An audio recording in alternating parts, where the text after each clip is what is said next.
আমার মনে পড়ে আপনাদের দাউদকান্দির সেই চিহ্নিত সন্ত্রাসীর কথা। আমাকে দাউদকান্দি যে আসতে দিত না, আসছে কোথায়? বাপ মা গোষ্ঠী সহ পালাইছে, ঠিক কিনা বলেন? কুলাঙ্গার, তুমি যেখানেই থাকো, দাউদকান্দির মাটিতে আর তোমার ফেরত হওয়া সম্ভব হবে না। তাওহীদি জনতা পিটায় হাড্ডিগুলো ছুটায় দিবে ইনশাআল্লাহ।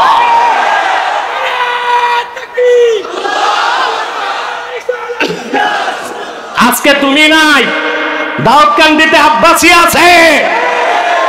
আল্লাহর কোরআনের পক্ষে শক্তিকে দমন করা যায় না, যারা চেষ্টা করে তারাই মিটে যায়, ইতিহাসের রাস্তা করে তারা নিক্ষিপ্ত হয়। এইরকম নেতা থেকে বাংলাদেশকে পবিত্র করতে হবে। আপনার নেতা বানান সুদখোরকে, বেনামাজি, লুটেরা, চাঁদাবাজ, দাগাবাজ, সন্ত্রাসীদেরকে নেতা বানানো আর বাংলাদেশে সম্ভব হবে না। ইমানদার, নামাজি, চরিত্রবানদেরকে নেতৃত্বে আনতে হবে আপনাদেরকে, নতুবা আপনাদের কথিত অভ্যুত্থান আর বিপ্লব কোনোদিন সার্থক হবে না। আপনারা দেখেছেন বিগত 15 বছর স্বৈর শাসক এদেশের অসংখ্য আলেম ওলামাকে নির্যাতন করেছে। লোহার বুটের মতো তারা মজবুত ছিল, জীবন দিয়েছে, রক্ত দিয়েছে, জেল জুলুম হামলা মামলাকে মেনে নিয়েছে। আল্লাহর দিন থেকে এক চুল পরিমাণ তাদের সরাতে পারে না।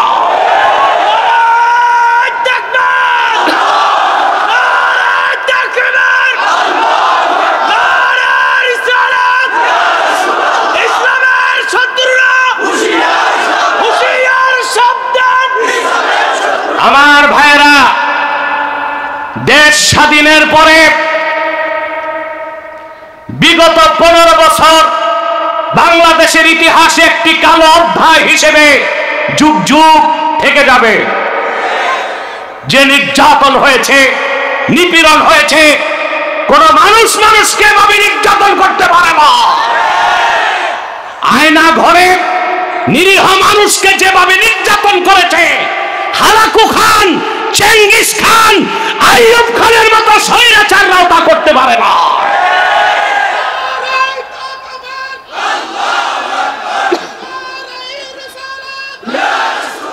আপনি দেশ মেরামত করবেন, চালককে কথা বলেন, গাড়ি ঠিক করছেন,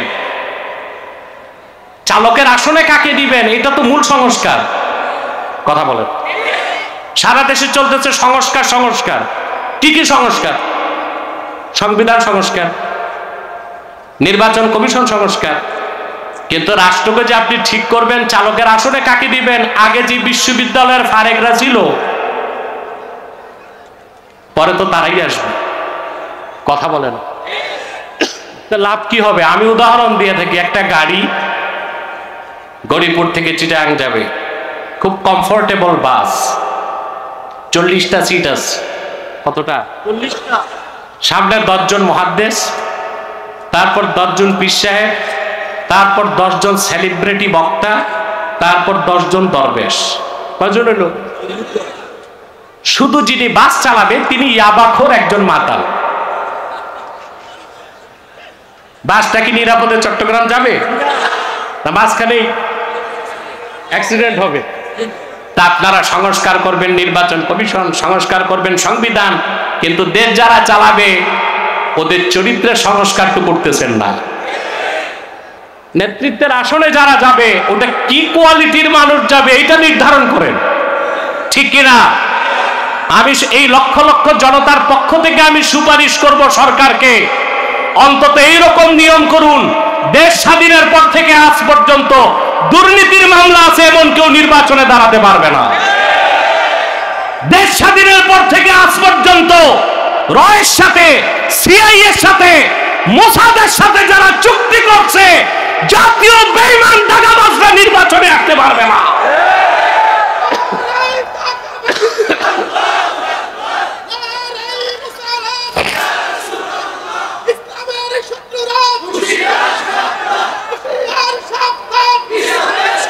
এই দুইটা নীতি বাস্তবায়ন করেন, নেতৃত্বে ভালো মানুষ আসবে। আমি কোন দলকে জিতাবো, কোন দলকে ঠকাবো, এই রকম ইনজাস্টিস, অবিচার আমার কাছে নাই। আমার কথা, প্রত্যেক দলেই তো কিছু ভালো মানুষ আছে, নাই? আপনি যে দল করেন, আপনার দলের নেতাটা ইমানদার কিনা দেখেন। কথা বলেন। সে যদি কাফের মোশরিক হয়, তাকে ভোট দিবেন না। দেখেন আপনি যেই দল করেন, সেই দলের যে নেতাকে ভোট দিবেন, সে ইমানদার কিনা, অন্তত নামাজি কিনা, তাকে ভোট দেন। এই একটা নীতি বাস্তবায়ন করলে বাংলাদেশ একটা ভালো সমাজ হবে। ইসলামী রাষ্ট্র আমাদের স্বপ্ন। ইসলামী রাষ্ট্রের আগে ইসলামী সমাজ বানান। রাষ্ট্রবিজ্ঞানে একটা কথা আছে, পলিটিক্যাল সায়েন্সে, society is great than state. রাষ্ট্র থেকে সমাজ বড়। আমরা যদি প্রত্যেক দলের মুসলমানরা ইমানদার আর নামাজিদেরকে নেতৃত্বে পাঠাই, বাংলাদেশ একটা ইসলামী সমাজ হয়ে যাবে। পরবর্তী প্রজন্ম বাংলাদেশকে ইসলামী রাষ্ট্র বানাই দিবে ইনশাআল্লাহ। সংস্কার ওদের হাতে না, সংস্কার আপনাদেরই হাতে, ঠিক কিনা? ইব্রাহিম আলাইহিস সালাম চলে গেলেন সিরিয়ায়। পরীক্ষার পর পরীক্ষা আসতেছে। নেতা হইতে পরীক্ষা লাগে, কি লাগে? আর আপনাদের দেশে কি লাগে? পয়সা, দুর্মুজ বাহিনী, পিস্তল বাহিনী, আর কি লাগে? না, সব এলাকার নেতারা মদ আর গাঁজা খায় না। সব এলাকার নেতারা না। এটা দাউদকান্দিতেই কলঙ্ক ছিল, মুছে গেছে। আলহামদুলিল্লাহ বলেন, জোরে বলেন আলহামদুলিল্লাহ। আপনারা বুঝতে পারতেছেন আমি কোন কুলাঙ্গারের কথা বলতেছি। সম্মানিত সুধী, তাহলে পরীক্ষায় পাস করতে হবে নেতা হইতে হলে। বাংলাদেশে আপনারা নেতা বানান কারে? যার পয়সা আছে, পিস্তল বাহিনী আছে, দুর্মুজ বাহিনী আছে, এরে নেতা বানায়। কারা নেতা বানায়? কথা বলেন। পিস্তল বাহিনী আছে, দুর্মুজ বাহিনী আছে, আর পয়সা আছে, এদেরকে নেতা বানায়। এই নেতাদের মধ্যে এমন কিছু কুলাঙ্গার নেতাও ছিল যাদের চরিত্রের অবস্থা ডাস্টবিনের চেয়ে খারাপ। ওরা দাড়ি রেখে মদ পান করত, নামাজ পড়তো না, লুটপাট করত, ছাদাবাজি করত। শুধু তাই না, ওয়াজ মাহফিলে বাধা দিত। এটাই স্বৈরাচারীদের চরিত্র। যুগে যুগে প্রথম চেষ্টা করে হামলা, মামলা, জেল, জুলুম, নির্যাতন, তারপর নির্যাতনের স্টিম রোলার চালায়। যখন কিছুই করতে পারে না, তখন ডায়লগ, সংলাপ। এটা আমাদের দেশেও যে বাপদাদার দোহাই দিয়া সেরেক হয়, এটা জানেন? সংস্কৃতির নামে সেরেক হয়। কিসের নামে? এই যে আপনারা পয়লা বৈশাখ পালন করে না? চারুকলা থেকে ঝাড়ু মারারা পয়লা বৈশাখে মঙ্গল শোভাযাত্রা বের করে। এটা শিরকি কাজ কিনা? হুতুম পেঁচা থাকে। হুতুম পেঁচা হচ্ছে হিন্দু ধর্ম মতে লক্ষ্মীর বাহন। হিন্দুদের বিশ্বাস পয়লা বৈশাখে মা লক্ষ্মী সুখ শান্তি নিয়ে আসে। মুসলমান এই বিশ্বাস রাখতে পারে? বানর, হনুমান এগুলোর মূর্তি নিয়ে যুবক যুবতীরা বাসন্তী রঙের শাড়ি, গেরুয়া কালারের কুর্তা লাগায়, হাতে শাক, মাথায় তিলক, ঢোল ডক্কর পিঠা মঙ্গল শোভাযাত্রা বের করে। এটা হিন্দুয়ানি সংস্কৃতি। এটা করতেছে শিরকি কাজটা সংস্কৃতির দোহাই দিয়া। বাপদাদা করতো, তারা করতো।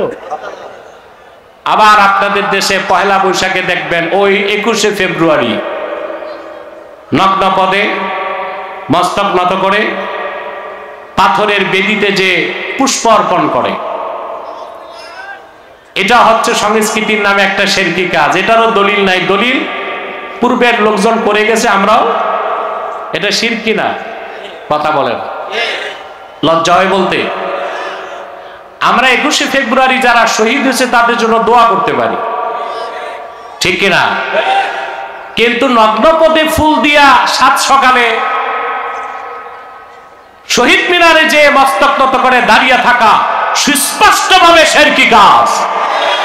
এটা মুসলমানের সংস্কৃতি হতে পারে না। এইভাবে আমরাও বাংলাদেশে অনেক শিরকি কাজ করি বাপদাদার দোহাই দিয়া।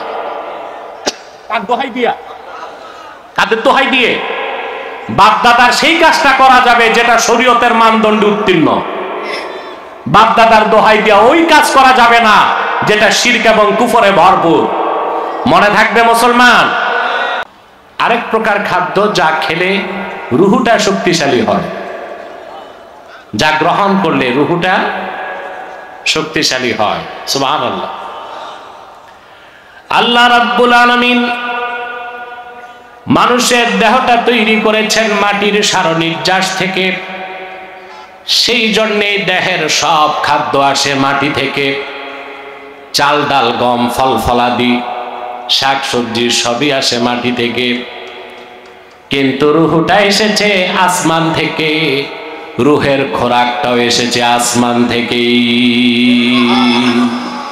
সুবহান। আমরা এখানে এসেছি গিজায়ে রূহ, রুহের খোরাক গ্রহণ করার জন্য। এতে আপনারা খুশি আছেন? আরেকবার বলি আলহামদুলিল্লাহ। যথেষ্ট মনোযোগ দিয়ে কথাগুলো শুনবো আমরা। আল্লাহ সুবহানাহু ওয়া তাআলা কুরআনুল কারীমে তার আখিরি নবী মুহাম্মদ সাল্লাল্লাহু আলাইহি সাল্লামের উপর অবতীর্ণ কোরআন কারীমে সূরাতুল বাকারায় মুসলিম জাতির জনক হযরত ইব্রাহিমের একটি গুরুত্বপূর্ণ বিষয় তুলে ধরেছেন। আল্লাহ রাব্বুল আলামিন বলেন, وَإِذِ ابْتَلَى إِبْرَاهِيمَ رَبُّهُ بِكَلِمَاتٍ فَأَتَمَّهُنَّ قَالَ إِنِّي جَاعِلُكَ لِلنَّاسِ إِمَامًا। আল্লাহ রাব্বুল আলামিন বলেন, মুহাম্মদ সাল্লাল্লাহু আলাইহি ওয়াসাল্লাম স্মরণ করুন, আপনার রব আল্লাহ তাআলা হযরত ইব্রাহিমের কিছু পরীক্ষা নিলেন কিছু বাক্যের মাধ্যমে। আর হযরত ইব্রাহিম আল্লাহ রাব্বুল আলামিনের সবগুলো পরীক্ষা পরিপূর্ণভাবে উত্তীর্ণ হলেন। সবগুলো পরীক্ষা তিনি সফলতার সাথে দিলেন। আল্লাহর সবগুলো পরীক্ষায় তিনি উত্তীর্ণ হলেন। আল্লাহর সবগুলো বাক্যকে তিনি পূরণ করলেন। সুবহানাল্লাহ বলেন। পরীক্ষায় যখন হযরত ইব্রাহিম উত্তীর্ণ হয়ে গেলেন, আল্লাহ বললেন, ইন্নী জাইলুকা লিন্নাসি ইমামা। ইব্রাহিম, আমি তোমাকে মানব জাতির নেতা বানাবো। সুবহানাল্লাহ। মানব জাতির নেতা, জাতির জনক হযরত ইব্রাহিম খলিলুল্লাহ, বলেন সুবহানাল্লাহ। আল্লাহ রাব্বুল আলামিন হযরত ইব্রাহিমের কি কি পরীক্ষা নিলেন, মুফাসসিরদের সবগুলো বক্তব্য এক জায়গায় আনলে দেখা যায় কিছু পরীক্ষা আল্লাহ নিলেন যার সম্পর্ক ছিল জ্ঞানের সাথে, কিছু পরীক্ষার সম্পর্ক ছিল আকীদার সাথে, কিছু পরীক্ষার সম্পর্ক ছিল আমলের সাথে। কিসের সাথে? যেমন তিনি বার্ধক্যের সময় খতনা করিয়েছেন, এটা একটা পরীক্ষা ছিল। কি ছিল? কিন্তু বাল্যকাল থেকেই তিনি আল্লাহর পরীক্ষাগুলো দিয়ে ধীরে ধীরে একজন পরিপূর্ণ মুসলিম হিসেবে, আল্লাহর কাছে আত্মসমর্পণকারী হিসেবে বিশ্বের ইতিহাসে তার নামটি লিখিয়েছেন। বলেন সুবহানাল্লাহ। উনি যখন খুব ছোট, ওনার বাড়ি ছিল ইরাকের বাবেলে। কোথায়? বাবেলকে প্রচলিত ইতিহাসে বলা হয় বেবিলন। কি বলা হয়? বেবিলন। ওই এলাকাতে উনি ছাড়া তাওহীদের পক্ষে আর কেউ ছিল না। সব ছিল ম্যাটারালিস্ট, ন্যাচারালিস্ট, প্রকৃতি পূজারী, বস্তু পূজারী, চন্দ্র পূজারী, নক্ষত্র পূজারী, সূর্য পূজারী, সব ছিল মুশরিক। কথা বুঝতেছেন? উনি খুব ছোট, তিনি আকেল, বুঝ হয়ে গেছে তার। আশপাশে সব মূর্তি পূজারী, ওরা কেউ আল্লাহর তাওহীদকে বিশ্বাস করে না। ঠিক সেই বাল্যকালেই তিনি তাদেরকে আল্লাহর তাওহীদের পথে আহ্বান করা শুরু করলেন। আল্লাহ রাব্বুল আলামিন বলেন, ফালাম্মা জান্না আলাইহিল লাইলু রাআ كوكبا قال هذا ربي فلما أفل قال لا أحب الآفلين আল্লাহ রাব্বুল আলামিন বলেন, রাত যখন ইব্রাহিমকে আচ্ছন্ন করে ফেলল, দূর আকাশের দিকে তাকায় তিনি নক্ষত্র দেখতে পেলেন। তারপর বললেন, হাযা রাব্বি, এটা আমার রব।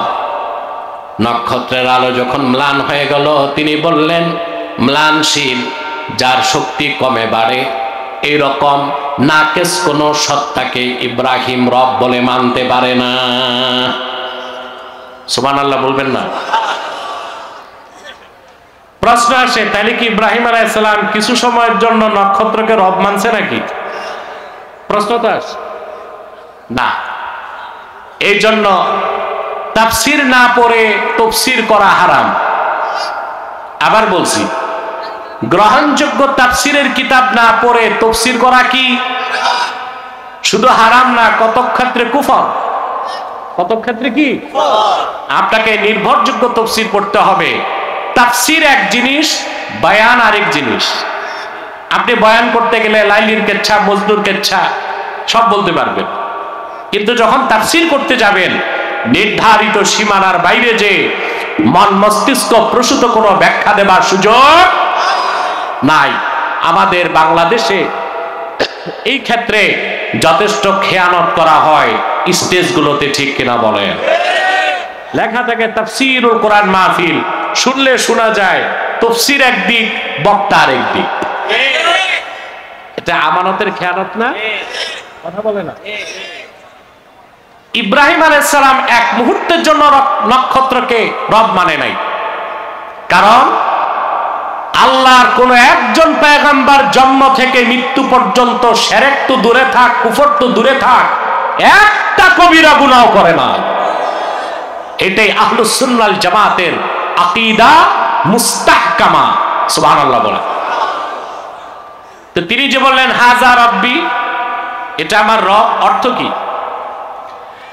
আল্লামা হাফেজ জালালউদ্দিন সুয়ুতী রাহমাতুল্লাহি আলাইহি তিনি ব্যাখ্যা করেছেন, হযরত ইব্রাহিম আকাশের নক্ষত্রের দিকে যখন তাকায় ছিলেন, তার পাশে দাঁড়ায় ছিল নক্ষত্র পূজারীরা। তিনি তাদেরকে লক্ষ্য করে বললেন, হাযা রাব্বি আলা জামিকুম, তোমাদের ধারণায় এটা আমার রব। আমার ধারণায় না, তোমাদের ধারণায় এটা আমার রব। নক্ষত্র যখন ম্লান হয়ে গেল, তিনি তাদের চোখের পর্দা সরাই দিলেন। কেমন খোদারে, কেমন জিনিসটা রব মানো যার শক্তি কমে যায়? অতএব এইটা কখনো রব হতে পারে না। ফালাম্মা রাআল কমারা বাযিগান ক্বালা হাযা রাব্বি, আবার তিনি দেখলেন পূর্ণিমার চাঁদ, তিনি বললেন হাযা রাব্বি।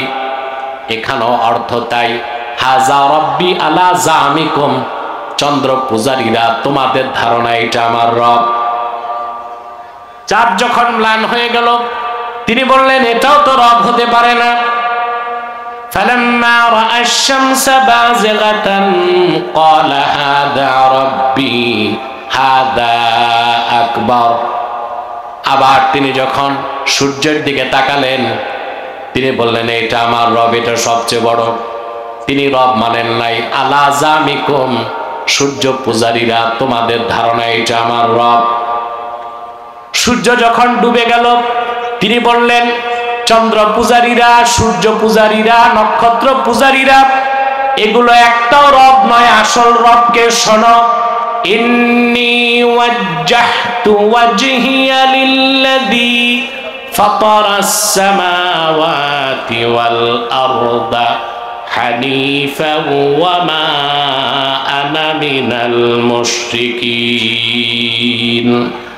আমি মুখাপেক্ষী হলাম সেই মহান সত্তার, যিনি চন্দ্র নক্ষত্র সূর্য সব কিছু সৃষ্টি করেছেন। আকাশ ও জমিন ও তার মাঝখানে যা আছে সব যিনি সৃষ্টি করেছেন, সুনিপুণভাবে আমি সেই মহান আল্লাহর মুখাপেক্ষী হলাম। সুবহানাল্লাহ। আল্লাহ তার পরীক্ষা নিলেন একের পর এক। প্রতিটি পরীক্ষায় তিনি উত্তীর্ণ হলেন। এটা ছিল তার জ্ঞানের পরীক্ষা, আকলের পরীক্ষা। বলেন সুবহানাল্লাহ। এবার তিনি যুবক, তাকায় দেখেন চারপাশে সব মূর্তি পূজারী, সব মূর্তিকে সাজদা করে। তিনি তার আত্মীয় স্বজন সবাইকে ডাক দিয়ে বললেন, এগুলো কি করো তোমরা? হাতে বানাইছো, এগুলো তো খোদা না, এগুলোরও তো তোমরা বানাইছো, এগুলোর ইবাদত করো কেন? তো মূর্তি পূজারীরা তাকে জবাব দিল যে আমাদের পক্ষে কোনো দলিল নাই মূর্তি পূজার পক্ষে, তবে বাপ দাদা করতো আমরাও করি। বাপ দাদা করতো আমরাও করি। নাউজুবিল্লাহ বলবেন না?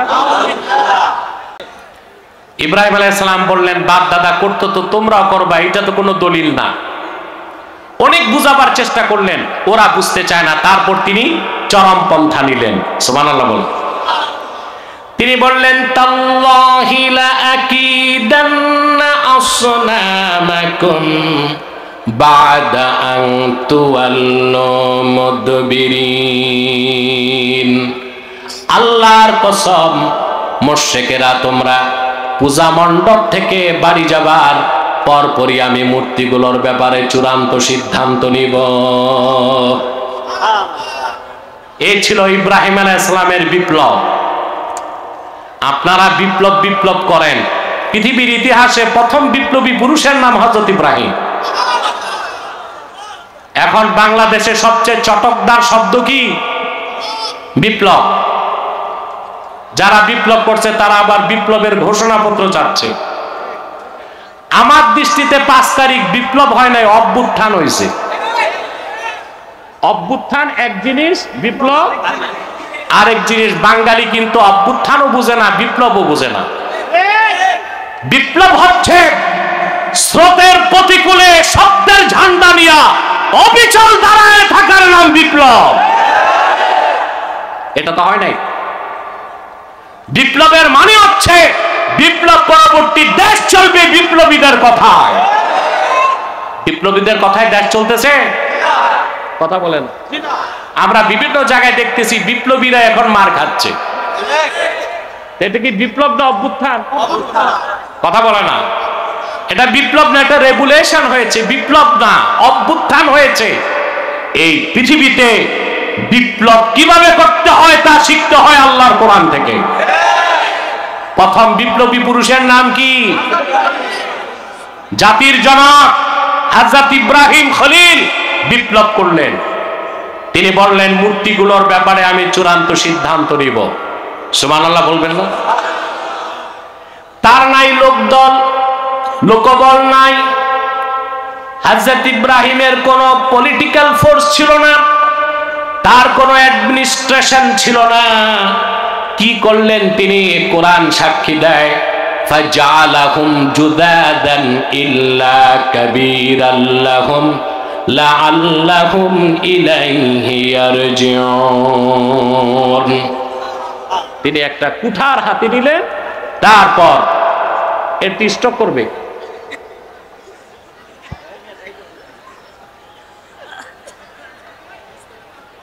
হ্যাঁ, ঘুমাইলে দাঁড়ায় থাকো। সম্মানিত শুধু কথা বুঝতেছেন? ইব্রাহিম আলাইহিস সালাম কুঠার একটা হাতে নিয়ে মূর্তিগুলো ভাঙা শুরু করলেন। ফাজালাহুম জুজাদান, প্রত্যেকটা মূর্তিকে টুকরা টুকরা করে মাটির সাথে মিশিয়ে দিলেন। আল্লাহু আকবার। আর বড় মূর্তিটার মাথায় কুঠারটা বেঁধে দিয়েছেন। কেন? লাআল্লাহুম ইলাইহি ইয়ারজিউন, মূর্তি পূজারীরা যেন তার কাছে যায়। ভাঙছে কি? সে তো বলতে পারবে না। তখন ইব্রাহিম আলাইহিস সালাম বলতে পারবেন, যে কথাই বলতে পারে না, নিজেদের রক্ষা করতে পারে না, এইগুলোর পূজা করা, সেজদা করা, ইবাদত করা মূর্খতা ছাড়া আর কিছু নয়। শুরু হয়ে গেল ইরাকের বাবেলে বিপ্লব। বিপ্লবের মহানায়ক হযরত ইব্রাহিম আল্লাহর উপর পূর্ণ ভরসা রেখে শিরকের অস্তিত্বের মধ্যে আঘাত করলেন। স্রোতের প্রতিকূলে সত্যের ঝান্ডা নিয়ে দাঁড়ানোর নাম বিপ্লব। এটার নাম কি? সুবহানাল্লাহ বলবেন না। সারাটি বেবিলনে বাবেলের সর পড়ে গেল। আমাদের চরম আরাধ্য এই মূর্তিগুলোকে ভাঙলো কে? লোকেরা বলতে লাগলো একজনের কাজ। قالوا فتى يذكرهم يقال له إبراهيم। একজন যুবক আছে, সে আল্লাহর তাওহীদের দাওয়াত দেয়, মূর্তিগুলোর বিরোধিতা করে, লোকজন তারে ইব্রাহিম বলে ডাকে। সুবহানাল্লাহ বলে। কি বলে ডাকে? এটা তার কাজ ছাড়া আর কার কাজ হতে পারে না। এরপর আপনারা জানেন স্বৈরাচারী নমরুদ তার মন্ত্রী পরিষদ ডাকলো, ইব্রাহিমকে কি রকম শাস্তি দেওয়া যায়। ওরা সব সিদ্ধান্ত নিল, একটাই শাস্তি, তাকে আগুনে জ্বালাও। নাউজুবিল্লাহ বলে। বিশাল আগুনের কুণ্ডলী নির্মাণ করা হলো। বিপ্লব কাকে বলে আর বিপ্লবী কেমন হইতে হয় দেখেন। এখনকার বিপ্লবীরা তো পয়সা পাইলে ঘুরে যায়, ঠিক না?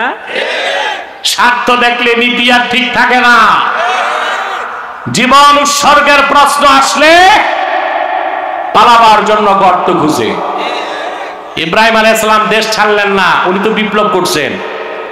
একটি প্রতিষ্ঠিত রাষ্ট্র শক্তির বিরুদ্ধে একজন মানুষ দাঁড়ায় গেছে আল্লাহর তাওহীদের ঝান্ডা নিয়া। বিশ্বের ইতিহাসে এর চেয়ে বড় বিপ্লব আর কিছু না।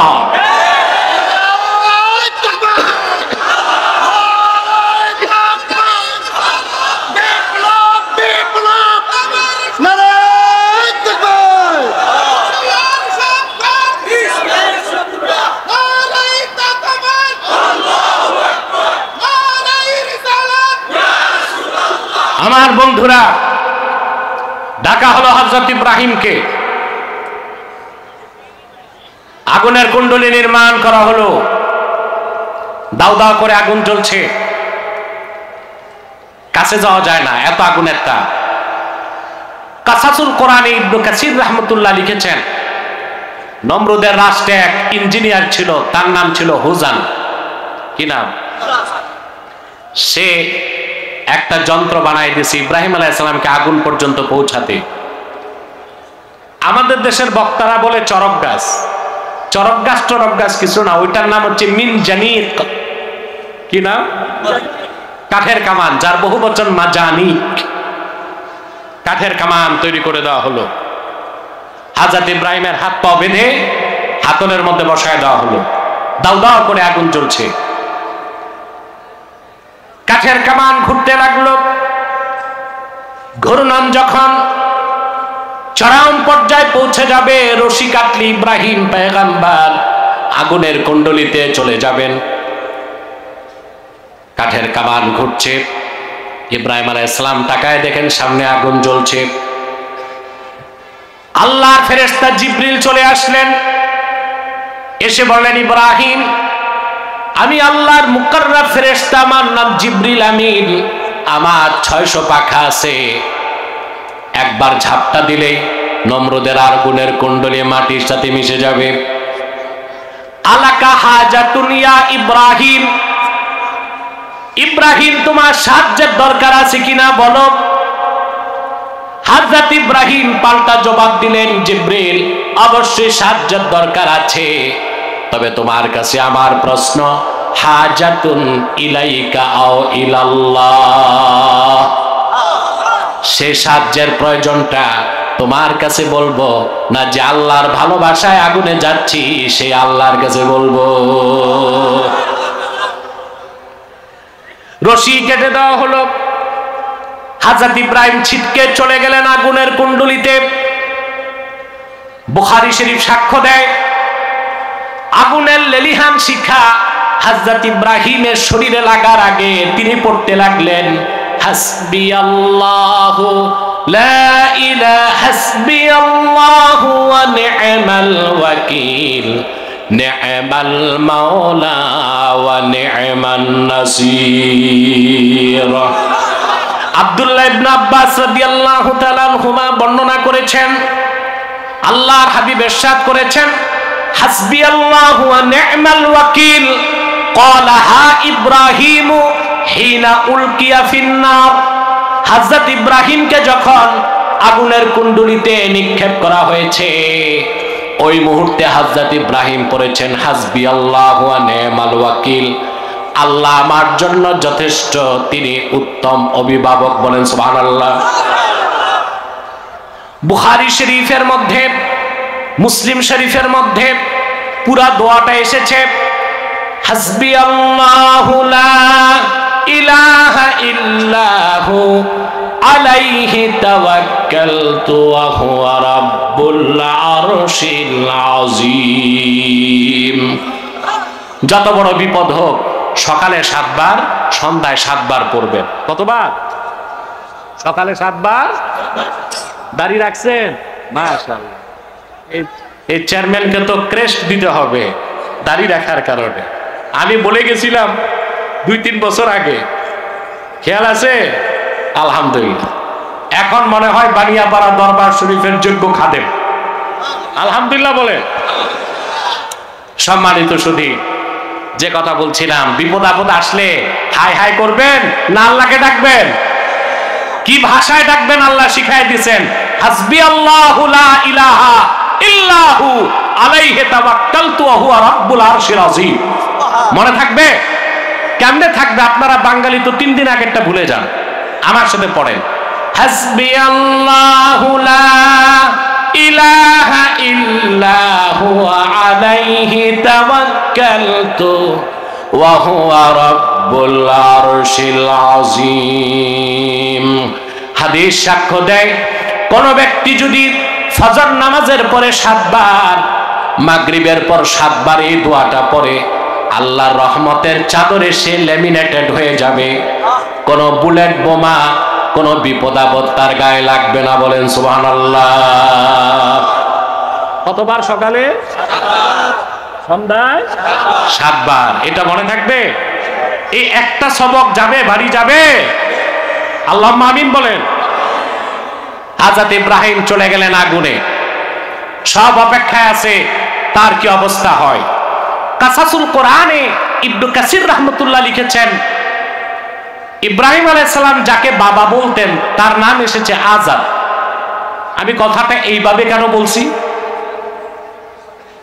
ইব্রাহিম আলাইহিস সালাম যাকে বাবা বলতেন তার নাম কি এসেছে? এখানে ভিন্ন আলোচনা আছে, আজকে আর করতে পারবো না, এই জন্য এইভাবে বললাম, কখনো আবার করে দিব ইনশাআল্লাহ।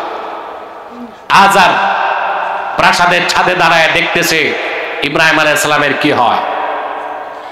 ইবনে কাসির কাসাসুল কোরআনে নকল করেন, প্রাসাদের ছাদ থেকে আগুনের কুণ্ডলীর দিকে আজার তাকায় দেখে, বিশাল আগুনের কুণ্ডলীর ভিতরে আল্লাহ রাব্বুল আলামিন ইব্রাহিমের জন্য সবুজ বাগান বানিয়ে দিয়েছেন। তিনি সেখানে বেহেশতি হাসি হাসেন আর হাঁটতেছেন। অনিচ্ছায় আজরের মুখ থেকে বের হয়ে গেল, নি'মার রাব্বু রাব্বুকা ইয়া ইব্রাহিম।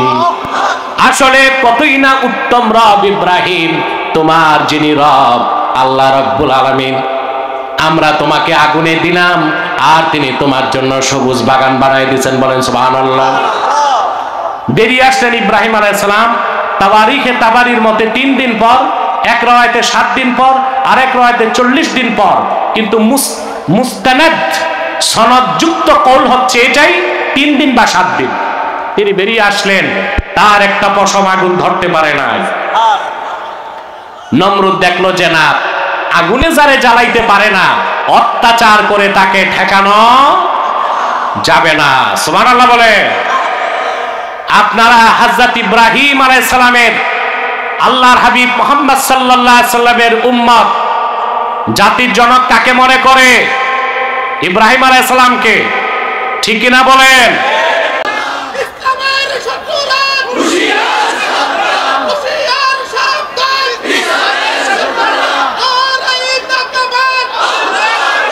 প্রিয় ভাই বন্ধুগণ, অতএব যারা বিপ্লবী হবে তারা লোহার বুটের মতো, তাদেরকে চাবানোর মতো কোনো দাঁত থাকতে পারে না। পারে? সেজন্যই বলেছি অভ্যুত্থান এক জিনিস, বিপ্লব অভ্যুত্থানকারী আর বিপ্লবী পার্থক্য আছে আছে। সম্মানিত শুধু নমরুদ দেখছে যে না, এ কিন্তু আগুনও জ্বালানো যায় না, কি শক্তি তার। এবার নমরুদ বলছে ইব্রাহিমকে ডাকো, আমি একটু সংলাপ করব। ইব্রাহিম আলাইহিস সালাম গেছেন একেবারে একা, সুবহানাল্লাহ বলবেন না? নমরুদ হযরত ইব্রাহিমকে জিজ্ঞেস করলেন, ইব্রাহিম তুমি কার তাওহীদের দাওয়াত দাও? হযরত ইব্রাহিম বললেন, যিনি আমার রব, তোমার রব, গোটা সৃষ্টি জগতের রব আল্লাহ রাব্বুল আলামিনের তাওহীদের দাওয়াত দেই। কুখ্যাত নমরুদ বলল, রবের কি পরিচয় একটু তুলে ধরো। সুবহানাল্লাহ। হযরত ইব্রাহিম বললেন, রব্বি আল্লাযী ইউহয়ী ওয়া ইউমীত, যিনি আমার রব, তিনি জীবন দেন, তিনি মৃত্যু দেন। ইমামে বাগাবী মাআলিমুত তানজিলের মধ্যে লিখেছেন, নমরুদ এই কথাটা বুঝতে পারে নাই। সে তার জেলারকে বলল, জেল থেকে 2 জন মৃত্যুদণ্ডপ্রাপ্ত আসামি আনো। নিয়ে আসছে 2 জন আসামি মৃত্যুদণ্ডপ্রাপ্ত। নমরুদ একজনকে বলল, বাড়ি যাও। আছে কয়জন? জল্লাদকে বলল, তারে হত্যা করো, মেরে ফেলছে। কয় দেখলা ইব্রাহিম, আমি একজনের জীবন দিলাম, আরেকজনের মৃত্যু দিলাম। ইব্রাহিম আলাইহিস সালাম দেখলেন এটা তো আস্ত গোবর গণেশ। নাস্তিকরা যতই পড়াশোনা করুক, ওদের মাথায় যে মাল, ওটা গোবরের চেয়ে দামি কিছু না। এটা জানেন আপনারা? কথা বলেন। নাস্তিক যত ডিগ্রিধারী হোক, বাংলাদেশে আছে কিন্তু বুদ্ধিজীবী অনেক নাস্তিক, অনেক বুদ্ধিজীবী আছে, এগুলোরে আমি বুদ্ধি প্রতিবন্ধী বলি। এদের মাথায় যা আছে আপার স্টোরে, ওগুলো গোবরের চেয়ে দামি কিছু না। বুঝতে পারছেন? আমি আগের সরকারকে বারবার বলছি, বুদ্ধিজীবীদের কাজে লাগাও, দেশের কাজে ওরা কোনোদিন আসবে না। অন্তত ওদের মাথায়, টাক মাথা তো ঘাস চাষ করো, এতে অন্তত গবাদি পশুগুলো ঘাস খেয়ে বাঁচবে। আর তো কোনো কাজে আসে না। আসে? ইব্রাহিম আলাইহিস সালাম দেখলেন এটা কেমন গোবর গণেশ, জীবন দেওয়া কি মৃত্যু দেওয়া কি তাই তো বুঝে না। হযরত ইব্রাহিম বললেন, ইন্নাল্লাহা ইয়াতি বিশ-শামসি মিনাল মাশরিক ফাতি বিহা মিনাল মাগরিব। রে নমরুদ, আমার যিনি রব আল্লাহ, তিনি প্রত্যেক দিন পূর্ব দিগন্ত থেকে সূর্য উঠান, পশ্চিমে ডুবান। তুমি যদি পারো আমার আল্লাহ পশ্চিম দিকে ডুবানো সূর্যটা পশ্চিম দিক থেকে তুলে আনো তো দেখি। আল্লাহ রাব্বুল আলামিন বলেন, ফাবুহিতাল্লাযী কাফার, যে কুফরি করলো, কাফের হলো, সে হতভম্ব হয়ে গেল। সুবহানাল্লাহ বলবেন না? বাহাসে জিতলেন কে? আরে মিয়া, সুপুরুষের কণ্ঠে কও, কাপুরুষের মতো না। বাহাসে জিতলেন কে? নমরুদ হেরে গেছে। ইব্রাহিম আলাইহিস সালাম চলে আসলেন বাড়িতে। একের পর এক পরীক্ষা আল্লাহ দিলেন তাকে। আল্লাহ নির্দেশ করলেন, ইব্রাহিম তুমি তোমার স্ত্রী পরিজন সন্তান নিয়ে বাবেল ছেড়ে সিরিয়া চলে যাও। কোথায়? কেনানে। কোথায়? আপনার এই যে সিরিয়া, দামেস্ক, বাইতুল মুকাদ্দাস, জর্ডান, লেবানন, এগুলো পাশাপাশি। কথা বুঝতেছেন? আল্লাহর হুকুমে তিনি চলে আসলেন হিজরত করে, বাপ দাদার পৈতৃক ভূমি ছেড়ে কেনানে। এরপর আল্লাহর পক্ষ থেকে একের পর এক পরীক্ষা আসতে লাগলো। আল্লাহ তো তারে নেতা বানাবেন, পরীক্ষা না দিয়ে কি নেতা হওয়া যায়? কথা বলে না। আল্লাহ নির্দেশ করলেন, ইব্রাহিম এবার তুমি তোমার স্ত্রী হাজের, যাকে আমরা বলি হাজেরা, হাদিস শরীফে তার নাম এসেছে হাজের। কি না? আমরা বলি, সমস্যা নাই, শুদ্ধ উচ্চারণটা কি? হাজের। হযরত হাজের আর তার ছেলে হযরত ইসমাইল আল্লাহ বললেন দুইজনকে নিয়ে যাও মক্কায়, ওখানে রেখে আসো। সুবহানাল্লাহ বলবেন। হযরত ইব্রাহিম আলাইহিস সালামের কয় স্ত্রী ছিল? না, এটা ভুল আপনাদের ধারণা, 3 স্ত্রী। হাজের, সাররা, তৃতীয় স্ত্রী ছিল কুতায়রা, কি না? এই তথ্যটা পাবেন তাফসীর বাগাবীতে, ইমাম বাগাবী উল্লেখ করেছেন। আমরা জানি 2 স্ত্রী। স্ত্রী ছিল কয়জন? 3 স্ত্রী। আল্লাহর হুকুমে হযরত ইব্রাহিম চলে গেলেন মক্কায়। ফারান উপত্যকা পার হয়ে বর্তমান কাবাগর যেখানে, তার পাশে জমজম কূপ যেখানে, সেখানে হযরত ইসমাইলকে তার মায়ের কোলে দিয়ে দিলেন। জনমানব শূন্য একটা জায়গা, নাই সেখানে কোনো খাদ্য, কোনো পানি। ফুটন্ত গোলাপের চেয়েও সুন্দর শিশু হযরত ইসমাইলকে তার মায়ের কোলে দিয়ে তিনি ফিরে যাচ্ছেন। বুখারী শরীফের মধ্যে এসেছে ফানাদাত উম্মু ইসমাইল, হযরত ইসমাইলের মা হযরত হাজির ইব্রাহিমকে ডাক দিলেন, একবার, দুইবার, তিনবার, কোনো জবাব দিলেন না। হযরত হাজির জিজ্ঞেস করলেন, ইব্রাহিম, এটা কি আপনার নিজের সিদ্ধান্ত না আল্লাহ রাব্বুল আলামিনের সিদ্ধান্ত? হযরত ইব্রাহিম বললেন, হাজের, তুমি জানো আল্লাহর হুকুমের বাইরে ইব্রাহিম একটা কদমও ফেলতে পারে না। যেমন স্বামী তেমন স্ত্রী। হযরত হাজেরা বললেন, ইব্রাহিম, এটা যদি আল্লাহর হুকুম হয় আমি তা মস্তক পেতে মেনে নিলাম। যাবার বেলায় হযরত ইব্রাহিমের স্ত্রীর হাতে ইব্রাহিম শুকনা খেজুর আর চামড়ার মশকে পানি দিয়ে চলে গেলেন। দীর্ঘ ঘটনা আমি সংক্ষেপে বলছি।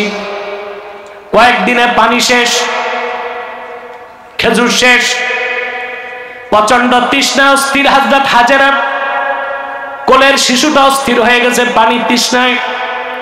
পানির জন্য তিনি সাফা পাহাড়ের দিকে তাকায় দেখলেন, সেখানে পানির মতো কি যেন চকচক করে, দৌড়ায় গেলেন। যে দেখেন কিচ্ছু নাই, আবার মারওয়ায় তাকায় দেখেন পানির মতো কি দেখা যায়, শক্ত পাথরে সূর্যের আলো পড়ার কারণে পানির মতো ঝকঝক করছিল। পানির সন্ধানে তিনি 7 বার দৌড়ালেন। হযরত হাজেরার এই দৌড়টা আল্লাহ এত পছন্দ করলেন, কিয়ামত তক হাজীদের জন্য এই দৌড়টা আল্লাহ ওয়াজিব বানায় দিলেন। কয়বার? 7 বার সাফা মারওয়ায় দৌড়ালে 3.5 কিলোমিটার দৌড়ানো হয়। সুবহানাল্লাহ।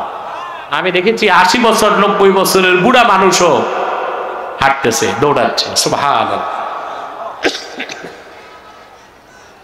তারপর আপনারা জানেন, তিনি যখন ফিরে আসলেন দেখলেন ইসমাইল আলাইহিস সালাম পা দিয়ে আঘাত করছেন, আর তার পায়ের আঘাতে শক্ত মাটি ফেটে পানি বের হতে লাগলো। হযরত হাজেরার ভাষা ছিল সুরিয়ানি। সুরিয়ানি ভাষায় তিনি বললেন, জাম জাম, থামো। তিনি ইশারা করে জামজাম বললেন, নির্ধারিত জায়গায় পানি থেমে গেল। তৃপ্তির সাথে তিনি পানি পান করলেন, সন্তানকে পানি পান করালেন। ইয়ামান থেকে একটি গোত্র জুরহাম কাবিলা, তারা ফারান উপত্যকার পাশ দিয়ে মক্কা মুকাররমার পাশ দিয়ে যাচ্ছিল। ওদের পানি দরকার। ওরা দেখলো সাফা মারওয়ার চারপাশে পাখি উঠতেছে, ওরা বুঝলো এখানে পানি আছে। ফারান উপত্যকা পার হয়ে এসে দেখে একটি স্বচ্ছ পানির ঝর্ণা, পাশে বসে আছে স্বর্গীয় চেহারাদারী এক মহিষী নারী, আর তার কোলে ফুটন্ত গোলাপের চেয়েও সুন্দর একটা শিশু বাচ্চা। সুবহানাল্লাহ। জুরহাম কবিলার লোকগুলো এসে হযরত হাজেরাকে বললেন, মা, আমরা পানির তৃষ্ণায় মরে যাচ্ছি, আপনার অনুমতি থাকলে এখান থেকে পানি পান করতে চাই। তিনি বললেন, এই কূপ আমার না, আল্লাহর কূপ, পানি পান করো। ওরা পানি পান করলো।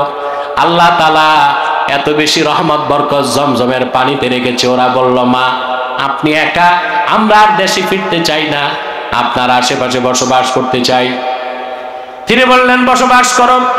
সাফা মারওয়ার চারপাশে তারা ঘর বাড়ি নির্মাণ করলো। হযরত ইসমাইল ধীরে ধীরে বড় হতে হতে আল্লাহ পাক বলেন, ফালাম্মা বালাগা মাআহু সা'য়া ক্বালা ইয়া বুনাইয়া ইন্নী আরা ফিল মানামি আন্নী আযবাহুক। সুবহানাল্লাহ। ফালাম্মা বালাগা মাআহু সা'ই, হযরত ইসমাঈল এতটুক বড় হলেন যখন দৌড়াদৌড়ি করে। কি করে? তাফসীরের কিতাবে এসেছে তার বয়স তখন 7, কেউ বলেছেন 10, কেউ বলেছেন 14, অর্থাৎ তিনি বালেগ হন নাই। তিনি হযরত ইব্রাহিম ফিরে এসেছেন। এবার শুরু হলো চূড়ান্ত পরীক্ষা। সুবহানাল্লাহ বলবেন। দীর্ঘকাল পর সন্তানকে পেয়ে বুকে জড়িয়ে ধরলেন। সন্তানের স্নেহের আগুন তার কলিজায় যখন জ্বলজ্বল করছে, আল্লাহর পক্ষ থেকে আসলো চূড়ান্ত পরীক্ষা। ইব্রাহিম, তোমার প্রিয় সন্তানকে কোরবানি করো। পরপর 3 দিন তিনি স্বপ্ন দেখলেন, তারপর তিনি সিদ্ধান্ত নিয়ে নিলেন। সন্তানকে ডেকে বললেন, ইয়া বুনাইয়া ইন্নী আরা, আমার বৎস, আমি স্বপ্নে দেখি আমি তোমাকে জবাই করছি, তুমি চিন্তা করো তো কি সিদ্ধান্ত নিব। সুবহানাল্লাহ বলবেন না? হযরত ইসমাঈল বললেন, ক্বালা ইয়া আবাতি ইফআল মা তু'মার সাতাজিদুনি ইনশাআল্লাহু মিনাস সাবিরিন।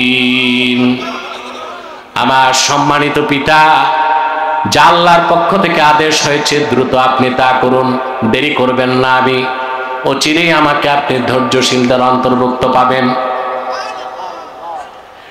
নিয়ে গেলেন সন্তানকে মিনায়। অনেক ঘটনা আমি সংক্ষেপ করে দিচ্ছি শুধু পরীক্ষাগুলো বুঝাবার জন্য। হযরত ইব্রাহিমের মিনায় চলে যাবার পরে তিনি সন্তানকে জবাই করবেন। হযরতে ইসমাঈল পিতাকে বললেন, সম্মানিত পিতা, আল্লাহর হুকুম মানার ক্ষেত্রে আমার কোনো আপত্তি নাই, শুধু আমার অনুরোধ, আপনি যখন আমাকে জবাই করবেন আমার চেহারাটা মাটির দিকে করে দিবেন, যেন আপনার চোখে আমার চোখ না পড়ে। হাত পা বেঁধে নেবেন, কাপড়গুলো আমার মাকে দিয়ে দিবেন। হযরত ইব্রাহিম ছুরি হাতে নিয়ে জবাই করার জন্য উদ্যত হলেন। সন্তানের কচি নরম গর্দানের মধ্যে তিনি ছুরি চালাচ্ছেন, কোনো কাজ হয় না। একবার, 2 বার, 3 বার কাজ হয় না। তাফসীরের কিতাব সাক্ষী দেয়, ফাআলকাহা আলাল হাজার ফাশাক্কাল হাজার। বিরক্ত হয়ে তিনি ছুরিটা একটা পাথরে মারলেন, ছুরির আঘাতে পাথরটা 2 টুকরা হয়ে গেল। হযরত ইব্রাহিম আকাশ পানে তাকায় বললেন, রব্বুল আলামিন, কি তোমার কারিশমা, কিছুই তো বুঝি না। ছুরির আঘাতে পাথর 2 টুকরা হয়ে যায়, আমার সন্তানের গর্দান কেন কাটে না? আল্লাহর পক্ষ থেকে ডাক আসলো, ইব্রাহিম, সব পরীক্ষায় তুমি পাশ করেছো, উত্তীর্ণ হয়ে গেছো। আল্লাহ ডাক দিয়ে বললেন, কদ সাদ্দাক্তার রুইয়া, তুমি স্বপ্নকে সত্য বানাই দিছো। ইব্রাহিম, সন্তানকে আর জবাই করার দরকার নাই, আমি জান্নাত থেকে পশু পাঠায় দিলাম, তুমি জবাই করে দাও। এইভাবে হযরত ইব্রাহিম 1টি নয় 2টি নয় অসংখ্য পরীক্ষায় উত্তীর্ণ হলেন। আল্লাহ তখন তাকে বললেন, ইন্নী জাইলুকা লিন্নাসি ইমামা। ইব্রাহিম, আমি তোমাকে মানব জাতির জন্য নেতা বানাই দিব। আল্লাহ তারে নেতা বানাইছেন কিনা বলেন? তাৎক্ষণিক হযরত ইব্রাহিম দোয়া করলেন। তিনি ডাক দিয়ে আল্লাহকে বললেন, রব্বুল আলামিন, ক্বালা ওয়া মিন যুররিয়াতি, শুধু আমারই নেতা বানাবা না আমার বংশধরের মধ্যেও আরো কাউরে নেতা বানাবা? আল্লাহ বলে দিলেন, শোনো ইব্রাহিম, লা ইয়ানালু আহদিজ জালিমিন, আমার ওয়াদা জালেমদের কাছে কখনো পৌঁছবে না। অর্থাৎ তোমার বংশের মধ্যে যারা কাফের মুশরিক, এই নেতৃত্বের সম্মান আমি তাদেরকে দিব না। ঈমানের উপর যারা থাকবে আমি তাদেরকে নেতা বানাবো। বলেন সুবহানাল্লাহ। আমার ভাইয়েরা, হযরত ইব্রাহিমের বংশে হযরত ইসহাকের সূত্রে আল্লাহ 70,000 নবী পাঠাইছেন। সুবহানাল্লাহ বলবেন না? তারা নেতা ছিলেন কি না? কথা বলে না। নেতা ছিলেন না। তারা ধর্মীয় ক্ষেত্রে নেতৃত্ব দিতেন, রাজনৈতিক নেতৃত্ব। সুবহানাল্লাহ বলবেন না? আপনাদের অনেকের ধারণা ইসলামে রাজনীতি নাই। আরে অনেকে বলে যে কোরআনের সাথে রাজনীতির সম্পর্ক নাই। ওই নির্ভদ্রে যদি বলেন সূরা ফাতিহা তরজমা করো, ওর মাস্টার স্ট্রোক করবে। কি করবে? কোরআনে রাজনীতি নাই? জোরে বলতে হবে, কোরআনে রাজনীতি নাই, হাদিসে রাজনীতি নাই। সেটা ডেমোক্রেসি নয়, সোশ্যালিজম নয়, ক্যাপিটালিজম নয়, মানব রচিত মতবাদ নয়। সেটা হচ্ছে খেলাফত আলা মিনহাজিন নবুওয়া। যে খেলাফত, যে রাজনৈতিক আদর্শ প্রতিষ্ঠার জন্য ইমামে হোসেন কারবালায় রক্ত দিয়েছেন, সে রাজনীতিকে আমরা বিশ্বাস করি মনে প্রাণে, ঠিক কিনা? ইসলামে রাজনীতি নাই, এটা নির্ভর ছাড়া কেউ বলতে পারে না। হযরত ইব্রাহিমের বংশে আল্লাহ নেতা বানিয়েছিলেন, কথা বলে না, ইমানদারদের। কাদেরকে? হযরত ইসহাকের বংশ থেকে কতজন পয়গম্বর আসছে? প্রায় 70,000। তারা রাজনীতি করতেন, তারা সমাজে নেতৃত্ব দিতেন, তারা ছিলেন ইমাম। বলেন সুবহানাল্লাহ। আমার কথা বিশ্বাস হয় না? আবার বলছি, বনি ইসরায়েলের নবীগণ রাজনীতি করতেন। আবার বলছি, বনি ইসরায়েলের নবীগণ রাজনীতি করতেন। তা আমরা রাজনীতি করতে পারবো না? মুসলিম শরীফের হাদিস, রাসূল করিম সাল্লাল্লাহু আলাইহি ওয়াসাল্লাম ইরশাদ করেছেন, কানা বানু ইসরাঈল তাসুসুহুমুল আম্বিয়া কুল্লামা হালাকা নাবিয়্যুন খালাফাহু নবী ফাইন্নাহু লা নাবিয়্যা বাদি ফাসায়াকুনু খুলাফা। বনি ইসরায়েলের নবীগণ রাজনৈতিক নেতৃত্ব দিতেন। একজন নবী ইন্তেকাল করলে আরেক নবী দায়িত্ব নিতেন। আল্লাহর হাবিব বলেছেন, কিন্তু আমি মুহাম্মদ সাল্লাল্লাহু আলাইহি সাল্লাম সর্বশেষ নবী ও রাসূল, আমাকে প্রেরণ করে নবুয়তের রিসালাতের দরজা আল্লাহ তাআলা চিরতরে বন্ধ করে দিয়েছেন। আমার পরে কিয়ামত পর্যন্ত কোনো নবী নাই, রাসূল নাই। আমার উম্মতের নেতৃত্ব দিবে খলিফাগণ। কারা? কারা? আল্লাহর হাবিব, আল্লাহর আখিরি নবী নূর নবীজি মুহাম্মদ মুস্তাফা সাল্লাল্লাহু আলাইহি ওয়াসাল্লাম ১৫০০ বছর আগে দুনিয়া থেকে বিদায় নিয়ে রফিকে আলা আল্লাহর কাছে চলে যাবার পরে উম্মতের নেতৃত্ব দিলেন প্রথম খলিফা আবু বকর সিদ্দিক রাদিয়াল্লাহু তাআলা আনহু, তারপরে হযরত ওমর, তারপরে হযরত ওসমান, তারপরে হযরতে আলী। সুবহানাল্লাহ বলবো। পরবর্তীতে আসলো স্বৈরাচার ইয়াজিদ। কি আসলো? হযরত মুয়াবিয়ার পরে স্বৈরাচার ইয়াজিদ। ইয়াজিদকে ব্যক্তিগতভাবে আমি কাফের মনে করি, তবে হযরত মুয়াবিয়াকে নিয়ে কোনো প্রশ্ন করা যাবে না। তিনি জলিলুল কদর সাহাবী ছিলেন। ইয়াজিদের শাসন ক্ষমতার পর পরবর্তীতে আবার ওমর ইবনে আব্দুল আজিজ রাহমাতুল্লাহর মাধ্যমে আবার খেলাফত চালু হয়েছে। বলেন সুবহানাল্লাহ। এবার দেখেন, আল্লাহ বলছেন, ইব্রাহিম তোমার বংশে জালেমরা কেউ নেতা হবে না।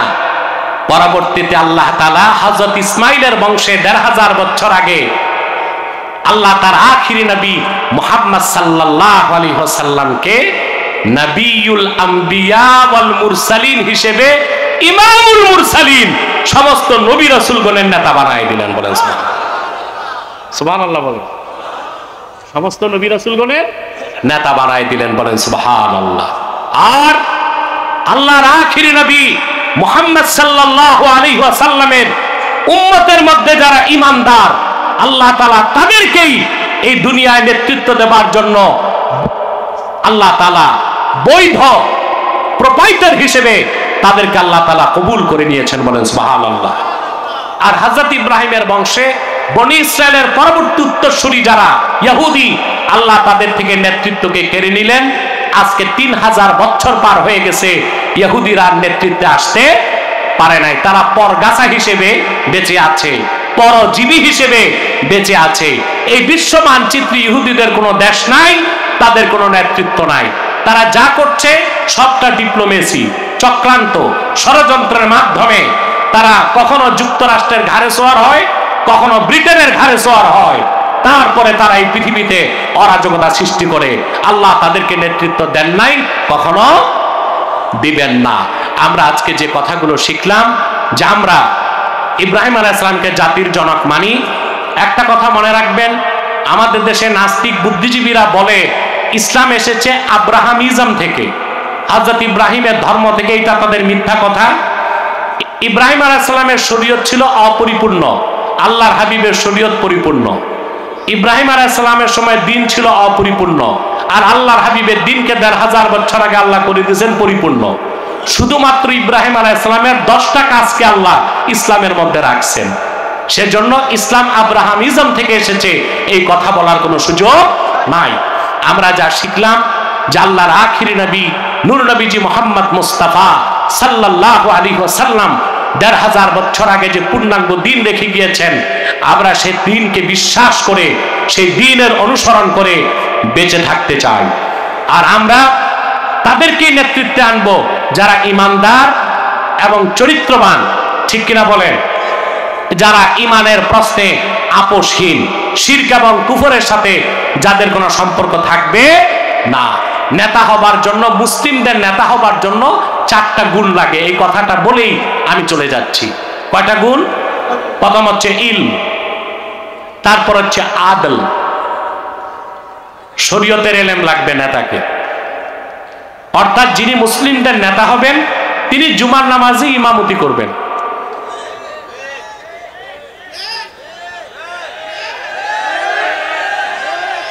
আমাদের দেশে কয়জন নেতা এটা পারবে? যিনি মুসলিমদের নেতা হবে তার ইলম লাগবে, তাকে খুতবা দিতে হবে, ঠিক কিনা? তারপর লাগবে আদল, ন্যায়পরায়ণতা বা জাস্টিস। ন্যায়পরায়ণতা ছাড়া নেতা হতে, মুসলিমদের নেতা হতে।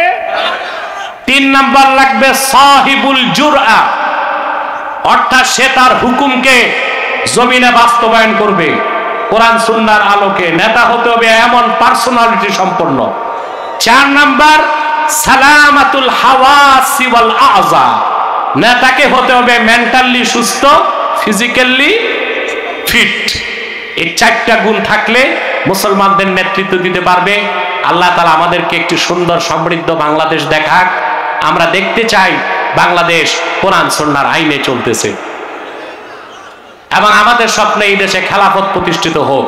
খেলাফত প্রতিষ্ঠিত হওয়ার আগ পর্যন্ত আমরা চাই আমাদের পক্ষে কথা বলার জন্য শক্তিশালী প্রতিনিধি দল সংসদে থাকুক। এটা হালাতে এদতেরার, হালাতে এদতেরার। আয-যারুরাতু তাতাকাদ্দারু বিকদরি যারুরা, এই নীতির আলোকেই আমি বলে থাকি ব্যক্তিগতভাবে আমি খেলাফায় বিশ্বাসী। আল্লাহ আমাদেরকে এই দেশে খেলাফত প্রতিষ্ঠিত হয়েছে এই স্বপ্ন দেখার পর যেন আমাদের মৃত্যু দেন। আমি বিদায় নিচ্ছি। আমার 3টা কিতাব আছে, যদি পারেন নিয়ে যাবেন বিশৃঙ্খলা না করে।